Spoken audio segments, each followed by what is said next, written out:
Hirap maglakad at may kapansanan si Jay Calivoso, pero hindi naging hadlang ang kanyang kondisyon para makapag-enroll bilang grade 1. Sa edad na 40, ngayon pa lang siya pumasok sa eskwelahan dahil maagang namatay ang kanyang mga magulang. Bagamat hirap siyang magsulat, pinipilit pa rin niya ang sarili dahil sa kagustuhang matuto.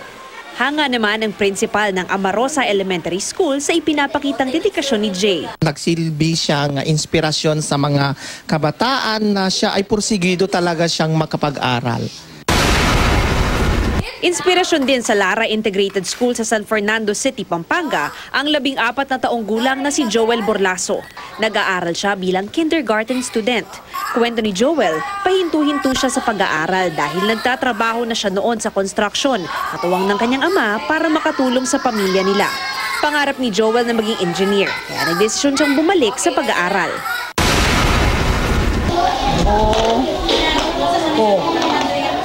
Kung dati bantay lang siya sa kanyang apong nag-aaral, ngayon pumapasok na rin bilang Kinder 2 sa New Society Elementary School sa General Santos City ang 60 anyos na si Delia Tusan. Kwento ni Lola Delia, nahirapan siyang bumoto nito lang Mayo dahil sa hindi siya marunong magbasa.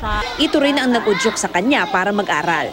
Hindi na pinaaral noon ng kanyang mga magulang si Lola Delia. Karamihan kasi noon sa kanilang tribo, diretso na sa pag-aasawa. Ngayon, determinado siyang makapagtapos ng pag-aaral. Mav Gonzalez, GMA News.